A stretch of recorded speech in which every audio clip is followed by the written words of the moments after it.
Welcome, folks. We're just getting all the technical things worked out. We're just a minute away from beginning.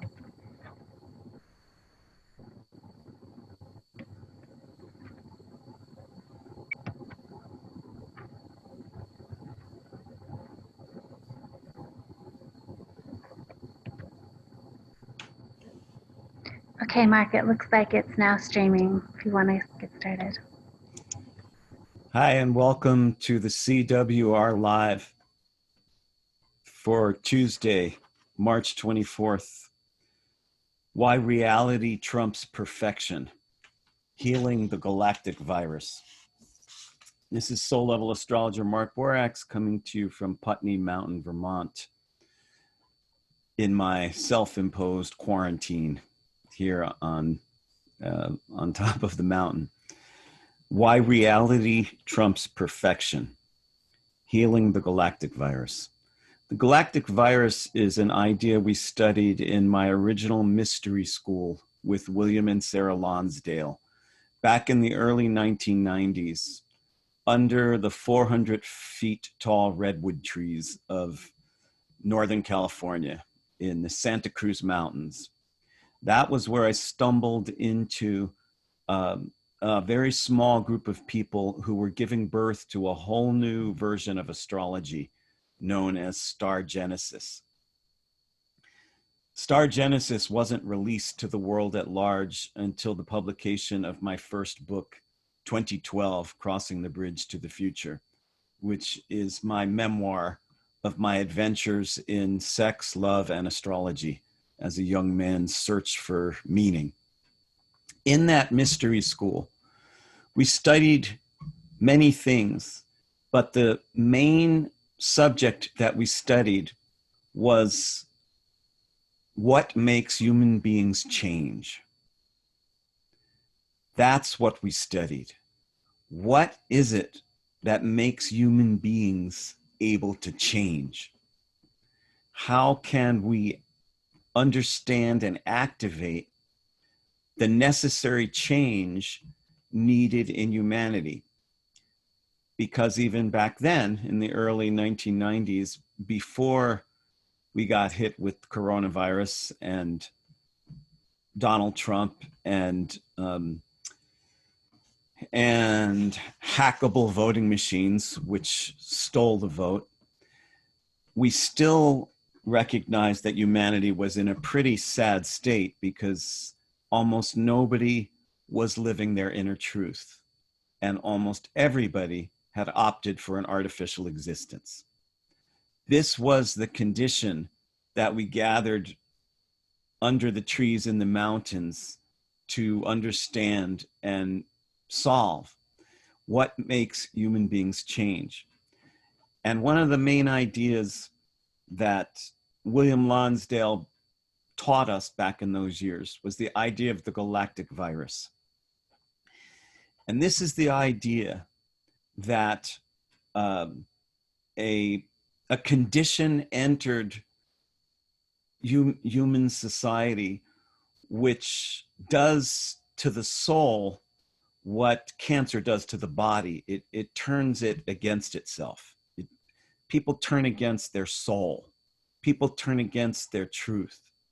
People turn against their love, their magic, their brilliance, their radiance, and instead dim down their inner light and opt for a compromised existence. And one of the main reasons why this isn't more publicized is because it doesn't seem like anything unusual since almost everybody's doing it. If you have a situation that almost everybody's doing, it's hard to talk about because it seems as if nobody's doing anything because everybody's doing it. And so the galactic virus has enough of a critical ring to it that it got our attention back then in the early 1990s when William Lonsdale started teaching us about this. And my own studies of this condition led me to the Industrial Revolution, because that's when the galactic virus really became virulent. Because, oh, let me turn that off.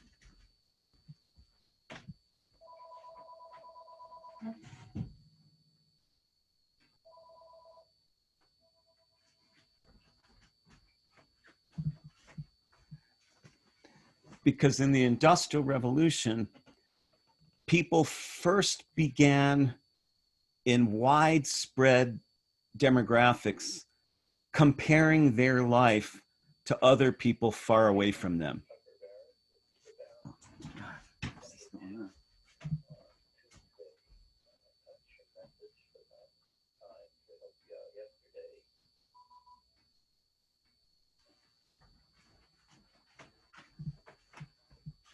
Sorry about that, technical issues.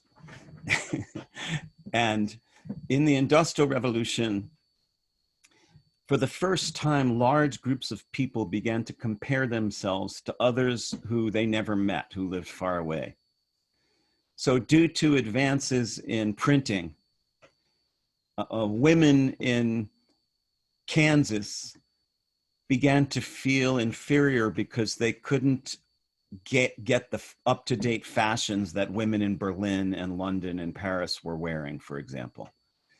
And you take this woman in a Kansas farmhouse who previously had been living her life based on just what was right there around her. Now she started getting information on the fashions, the trends, the way people lived, the way they dressed far away, and began to naturally look down at her own clothing and feel that she was missing something, that her by herself wasn't enough because there was this other external standard that she was starting to compare herself to. And so when the Industrial Revolution took off, people lost the ability to make things with their hands. So if you were a man and your grandfather was a shoemaker, then your father was a shoemaker, and then you had trained to be a shoemaker, and then you had to sell all your shoemaking equipment and go to work in a factory that made shoes. And so this soul condition where the human being gets turned against herself really became a virus around the time of the Industrial Revolution, when people lost the ability to believe in their life, to make their life with their hands, to be self-sufficient, to measure their success by something very real and close around them. Were they growing enough food to feed their family? Were they building their shelters in time for the winter? Measurements of success that are primal and life dependent rather than mental and societal and psychological.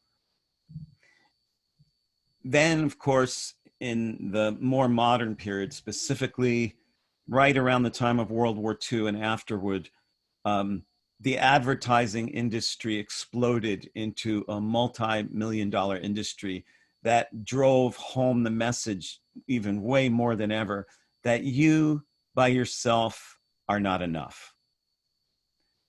You're not enough if you're not eating the latest breakfast cereal.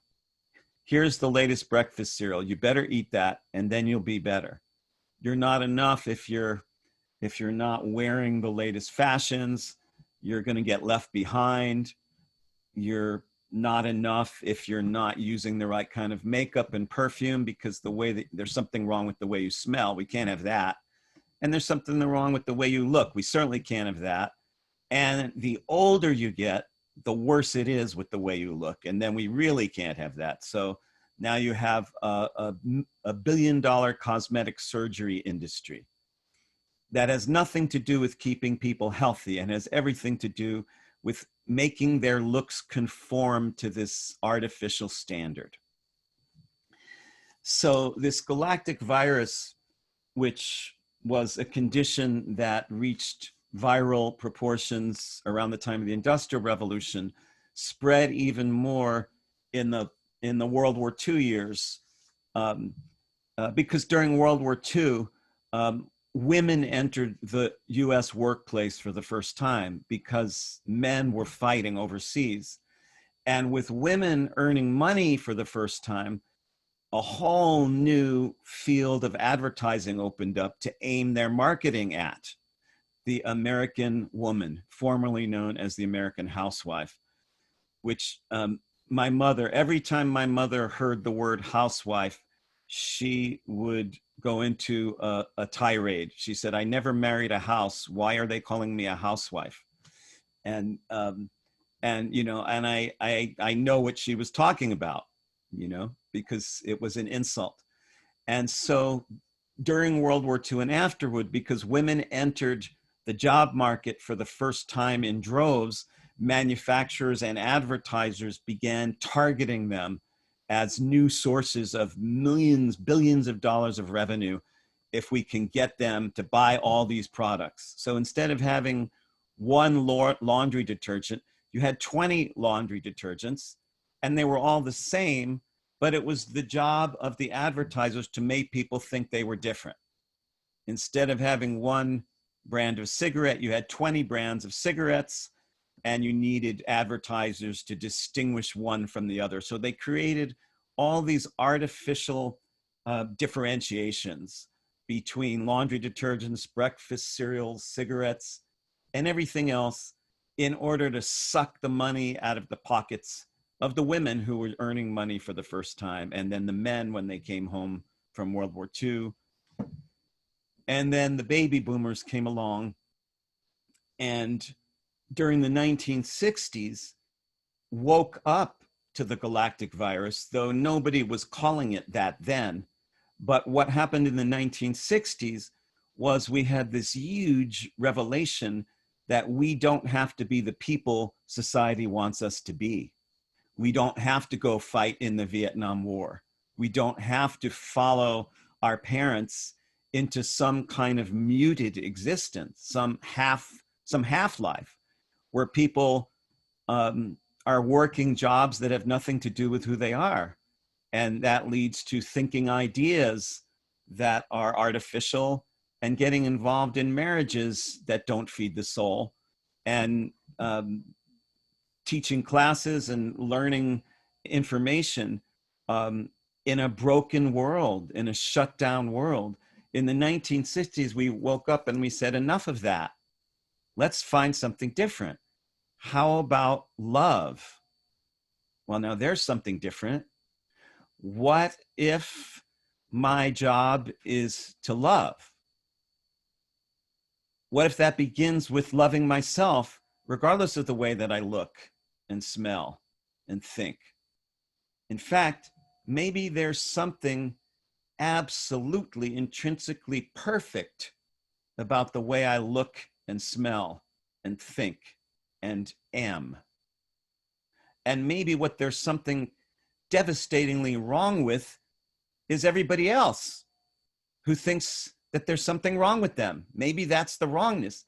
In other words, we began to break out of the galactic virus in the 1960s and ask the question, what is normalcy? Because normalcy, by this time, and now I'm talking about the year 2020, normalcy by this time has become hugely abnormal. Millions of people are living a life that has nothing to do with who they are, with their inner truth, with love. And so what happens is a standard of perfection enters into the human consciousness system based on a completely unreal measurement, as if the women in Berlin knew something better because they were wearing more up-to-date fashions than the women in Kentucky, for example. That's the perfection. That's the standard. You get an airbrushed Playboy model, an airbrushed cosmopolitan model on the cover of magazines And that becomes the standard to which growing girls compare themselves to. And if they fall short, might even get suicidal. It's happened. Young girls have killed themselves because they don't look right in their mind. What is right? A totally artificial standard of perfection. This is sick. It's an illness. That's why we call it the Galactic Virus. Now, the cure for the Galactic Virus comes when an individual wakes up and realizes that they're not yet living the life they were born for, that something is not right in their own existence, in their own love, sex, relationships, friendships, health, way of thinking, way of being, way of seeing, way of acting, that even just you by yourself are not enough is something sick. That's a sickness. That's an aberration. Yes, billions of people feel that way, but it's an aberration. It is not normal. The normal thing is for a child to grow up feeling there is something so right about who I am. There is something so perfect about me, just me. Now, I'm not talking about the good conscience that occurs when you do something well. That's not primary. That's still secondary. I'm not talking about the goodness you feel when you perform well or do something nice for somebody else. That's wonderful, but that's not core. The core is that you, sitting there without lifting a finger, are perfect. That doesn't mean that everything you do is perfect. It means that your nature is perfect. It means that your living beingness is whole. W-H-O-L-E. That you are whole. Even if during the rest of your life, you never earn another dollar.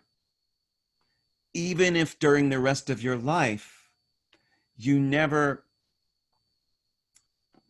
win another award, get another compliment, have somebody look at you as something great. Even if none of that happens, that your basic existence must become beyond question. Until it does, you're wrestling with the galactic virus. It doesn't look that way because so is everybody else. It doesn't feel like an aberration, but your thoughts and your behaviors, if they're driven by the innate feeling that there's something the matter with you, just the way you are, you got the virus. You haven't cured the virus. The antidote to the virus is rare, but incredibly simple. The antidote to the virus is to get completely real with your own experience. I exist. I have my own struggles. I have my own challenges. I could die of the coronavirus. I'm 65 years old. I've had respiratory issues in the recent years of my life. And deep down at my core, I have fallen in love with myself. I think this Mark Borax character that my soul climbed into for the duration of a single lifetime is the most amazing vessel. That Borax dude is this incredible instrument. What a vessel for bringing the deep creative force buried into my soul out into the world. That's what your identity is.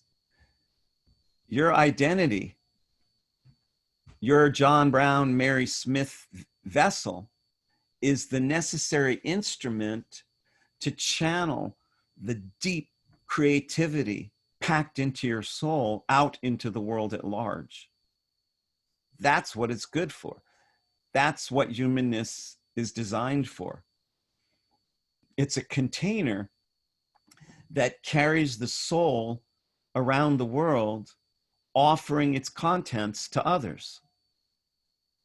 Your humanness is the instrument your soul chose for one lifetime only to have a conduit to give into existence something packed into your soul and to receive from existence a unique, meaningful experience in return for giving your own creative force out into the world. It's an exchange. Existence has something for you, and you have something for existence that won't fully happen until you cure the galactic virus, which means cease comparing yourself to any external standard. What does that mean? That means that if you have a child who fails utterly every test that the school gives that child, instead of taking it out on your child, you take it out on the school. That means that if you have a child who is diagnosed with one of the famous alphabet conditions of our time that are created to make drug companies richer, like ADHD, DDT, BSQ, FBI, LSD, any of those alphabets, any of those letters, instead of rushing to drug your child, like because they're not concentrating on what the teacher is saying, you pluck your child out of the goddamn school and put them where they want to go. Maybe your child's living truth is to surf for 6 hours a day instead of sit in a fucking classroom. Well, what does curing the galactic virus means? It means you take the side of your child against the institution. So what if he or she is failing every test in school? So what? Maybe there's something more wrong with the school than there is wrong with your child. So curing the galactic virus means you have to become a fierce lion of the soul. You have to guard and protect and stand for your right and everybody else's right to be who they are, period. That has to replace the human, highly manipulable craving to be like everyone else. Because that's what runs television, and that's what sells products, and that's what drug companies flourish on. The need to keep people sick. Huge multi-million-dollar cartels are invested in you being sick. They are not invested in you getting well. You have to get well by yourself. And the reality of that means that even though you're not perfect, even though your life isn't perfect, deep down underneath all of that, there's a perfection to the fact that you exist. Just your basic existence needs to become the medicine. It needs to become the cure. Otherwise, your existence is contested territory. Forces, external forces will vie for control over you because you didn't accept the control. You didn't take it over. You didn't make your life an act of love. So we broke out and began to create a cure for the galactic virus in the 60s. And that cure was so potent as it spread around the world. The 1960s revolution in consciousness picked up speed. It recruited mainly the young, but not limited to the young. It recruited anybody young at heart who was willing to challenge the dominant paradigm, which forces people to fit into the world machine at the expense of their soul. Anyone willing to challenge the dominant paradigm took up the torch and the banner of the revolution in consciousness to such a huge degree that it scared the shit out of repressive societal forces, and the moral guardians struck back with a vengeance. We went from All You Need Is Love, John Lennon and the Beatles, to Ronald Reagan and George Bush Sr. That was the snapback. Society clamped down hard. This is why I resent people who trivialize the 1960s revolution by saying it was too much acid, too much sex. It was pipe dreams. It wasn't anything real. The truth is that the 1960s revolution was so utterly real that it scared the shit out of repressive forces because they were losing control over more and more and more people. It wasn't that the 60s thing petered out due to unreality. It got squelched. It got trampled. It got jackhammered by the Reagan years, by the Bush years, by the moral guardians of society who rightly feared their loss of control over everybody else. So at that moment, the galactic virus went into remission in the world body. It got fought back, but it has since crept back up again to the current proportions. However, one of the central ironies of our current moment on the world stage is that more and more and more people are waking up now than ever, even than in the 1960s. There are far more awake people now on the planet than there were in the 1960s.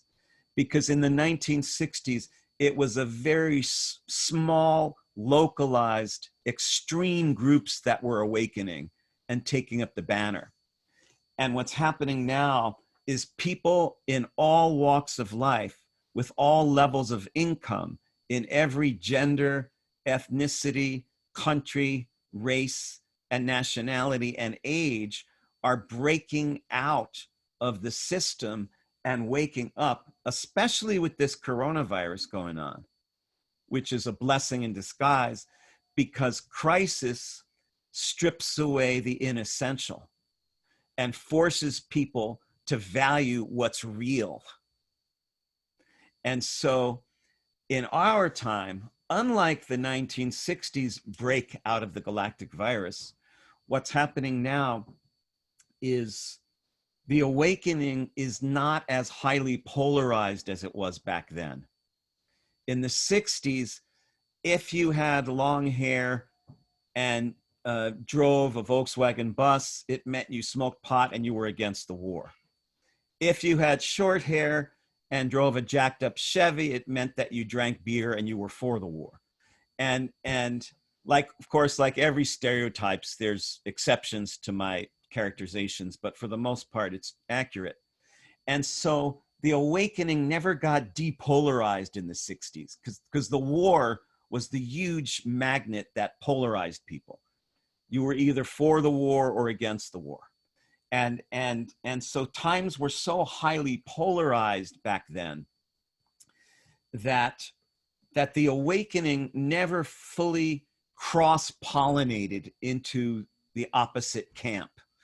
And what's happening now is times are less polarized, even though there's a huge polarization politically around the world and in the United States right now.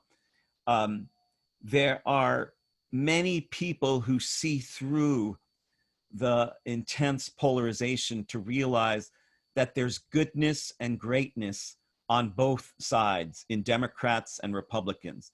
There are horrible, deadly, murderous lies in Democrats. Trump is not the cause of all our problems. And so we're depolarizing.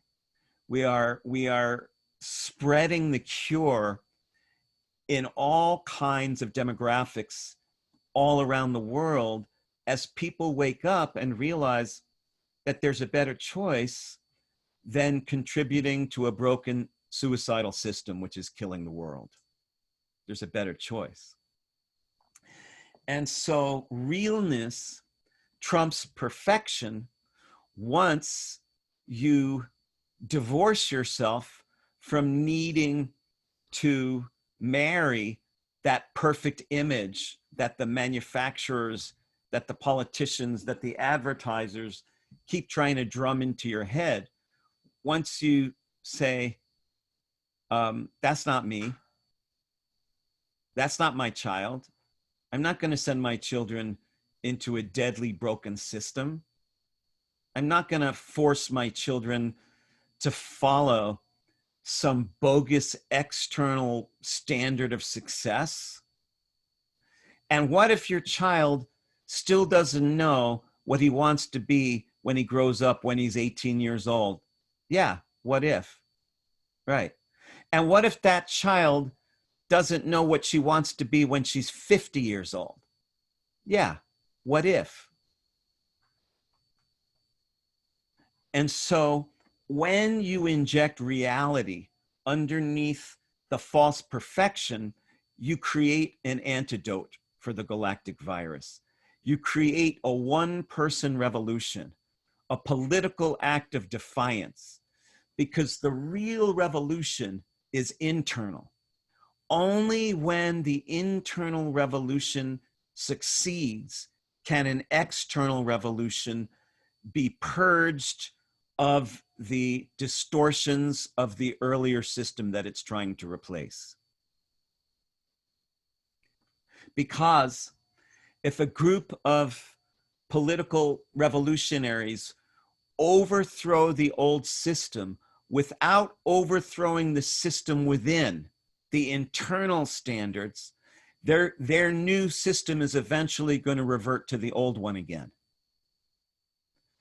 And so the 60s created an inner and outer revolution that didn't quite go far enough because it scared up so many repressive forces, it got forced back down again. But it's back now.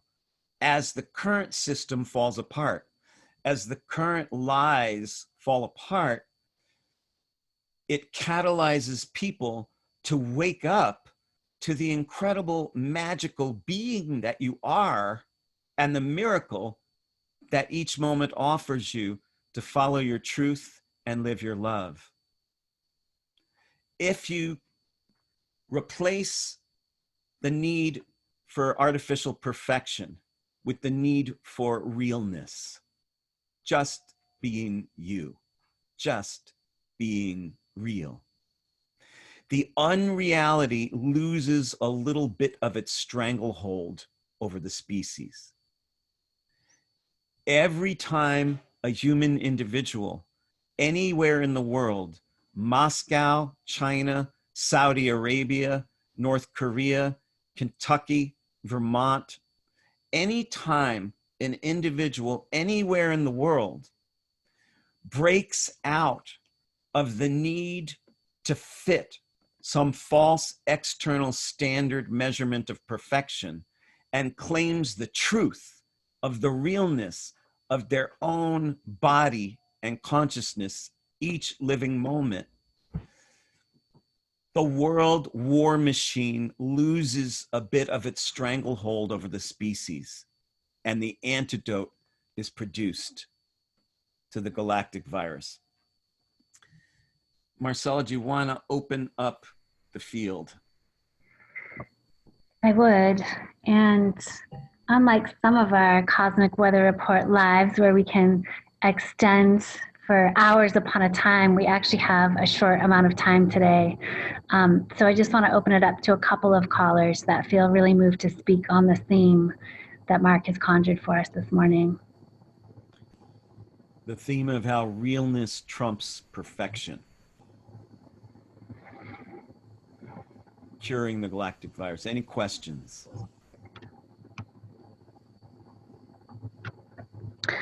For those of you that are participating as attendees, I see some of you know how to raise your hand, so I'll call on Jewel, who has her hand up, and you can go ahead and ask your question or make your comment.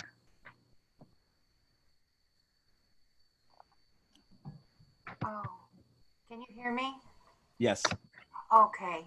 I just want to tell you that I am so grateful for your little presentation today.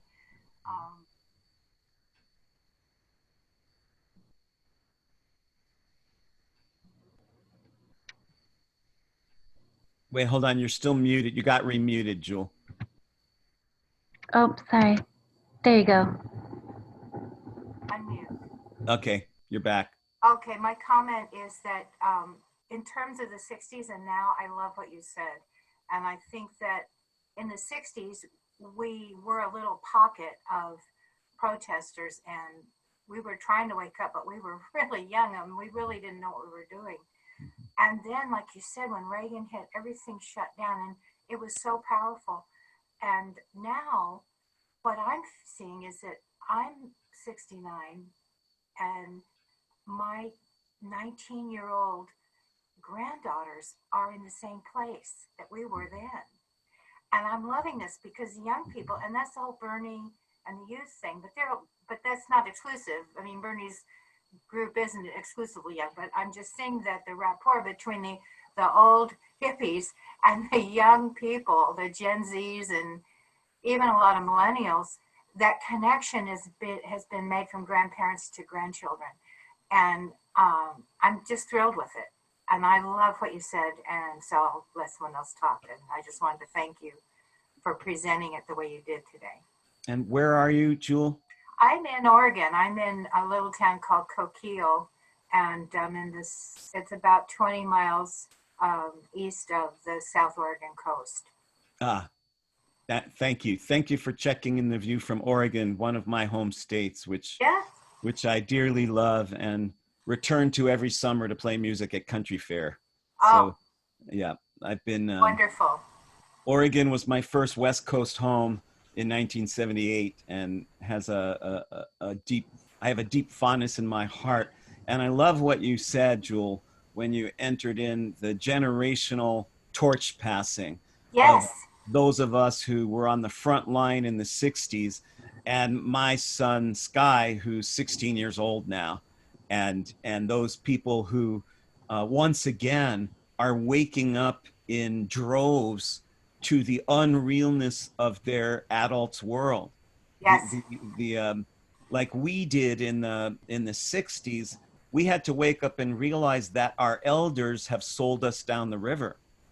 They're forcing us to fight in Vietnam. I'm not going to fight in Vietnam. Thankfully, my father fought in World War II, but he told me he didn't want me to go to Vietnam because he didn't believe in that war. So, my parents were totally going to support me if I got drafted. But my number was so low in the draft that I didn't got picked, and then the war ended. But like those days, modern youth are waking up to realize that their elders have sold them down the river. Again. Not all of us, but for the most part that we have. And so who can blame them for turning bitter at the world that they're being forced to inherit? Because it can really appear like a lose-lose situation. If you participate in the world machinery the way that society is saying, you become one of the destroyers. And if you fail to participate, then you don't come full of age as a young man or woman, then you're never fully tested to come into full power. So we need alternatives. And that's why I've been working soul level astrology for the last 30 years is just to help to provide alternatives. And And thank that you galactic thing that you're saying is just brilliant. I love it. The galactic virus. Wow, what a concept. And I'm just really hanging in with that. I love it. It's just blossoming out all kinds of potential ways of thinking and new ways of thinking about it. Because I really had never thought of that before. Thank you, Jewel. Yeah. And we're going to have to sign off. I appreciate everybody who has joined us here today. And I know that some people wanted to add further comments, but we've run out of time. And I encourage each of you to take up the torch, to challenge the dominant paradigm, to own your own magic, your own truth, your own beauty. And let's turn this world around. Okay? Thanks, everyone. Yeah, thank you so much, Mark. What a beautiful carving of just another way to view things and see things. I really appreciated all of your words today. And again, apologies for those of you that wanted to weave in. If you're participating on Facebook or have access to Facebook, you can feel free to make your comments down below the recording there, and we can continue a discussion. And maybe Mark will even continue with this topic next week too, so we can come together with more spaciousness for people to share and keep delving into this one, because it's so rich and so important. Yeah, good idea. Revolution. Great. Thank you so much. Have a beautiful day, everyone. Aloha. Aloha. Aloha. Thank you.